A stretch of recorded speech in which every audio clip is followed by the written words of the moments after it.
We're here today on Main's farm just outside Eaglesham to talk about the issue relating to what farmers and land managers can and can't do when it comes to managing ditches and drains on their farm. Over the last few years it's become a bit of a topic where farmers have stepped back completely from managing watercourses because they think that anything they're going to do could potentially be the wrong thing to do. But what we're here today to speak to a group of farmers is about the things you can do on the farm. Ditches and drains are an essential part of moving water around farms. They allow for movement of water away from flooded areas, they allow for fields to be drained appropriately, but there's always the chance that something could go wrong. And when things go wrong when it comes to watercourses, they can go wrong quite significantly, quite quickly.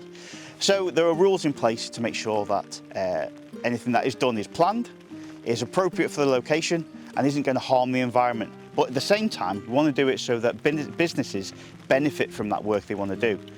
The saying of doing it once and doing it right is exactly what we want to do when it comes to river engineering. Continually repeating the same mistakes year on year is going to add costs to your business and also going to have an impact on the environment. So today we're here to talk about some best practice, some things you can do, and also those things that you shouldn't be doing. I'm not going to say you can't do anything, but the things that you shouldn't be doing, or certainly consult with SEPA or Farming and Water Scotland or your local consultant just to get an idea of what you can and can't do. With a lot of environmental regulations, they change throughout time. And they change because they're adapting to the problems and the issues that we're finding on site by site. And we feed that back and changes are made mostly for the better. Viewers are probably aware of the controlled activities regulations, which have been in place since the early 2010s, and they were a kind of a step change in how Scotland manages its water environment. So from November 2025, the rules have changed. It's more of a name change when it comes to the water regulations, and they've changed to the Environmental Authorisation Regulations Scotland, the ESA regulations. And basically the idea behind that is to update these rules and regulations, make them a little bit more straightforward and easy to understand, but also take on board those issues and problems we've had in the past when it comes to some confusion over some of the rules and regulations. So from November the 1st onwards, there is a new application process. It's a very joined up process when it comes to authorisations. You now have site authorisations, so you kind of, rather than having a little bit of rules here and a little bit of rules there, there's opportunities to bring these things together so that your site is authorised under one permit.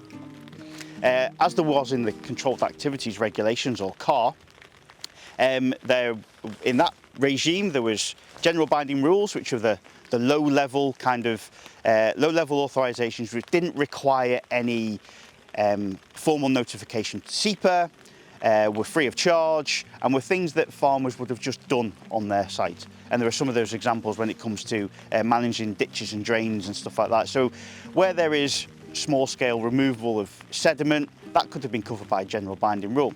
Next level up when it came to the Controlled Activities Regulations was registrations, which were slightly more risky activities when it comes to environmental harm. So because of that, there was an application fee, some sort of consultation with SEPA, and a set of conditions would have been attached to the activities they would have done. Again, the increased level of potential environmental harm increases the level of authorisation required. And then in CAR, there was licences, which were for large-scale activities. So, example here, if you were to go into a watercourse here and you wanted to remove a lot of sediment and gravel from a long distance, that would have required a licence. But from November, just to keep people on their toes, the rules have changed. They've changed in name, like I said, rather than that much in format. There are tweaks and changes, but they are there to improve the situation. So now, like there was in CAR, there are still general binding rules.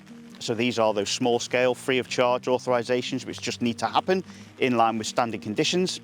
There are then notifications, which are, it's like a general binding rule plus. You have to notify SEPA that some activities are happening. Very rarely is there going to be a cost attached to these kind of things, but it's kind of just provides that little bit more reassurance that operators are doing what they should be doing, and gives SEPA the chance to have an overall look at what's happening. Are there lots of notifications happening in one particular area? Does something need to be done to maybe coordinate that? So it just gives us an idea of what else is going on. Then there are registrations. So again, similar to the controlled activities regulations. The new registrations under ESA are for those activities which are a little bit more risky when it comes to environmental protection, so we have to have those conditions on there.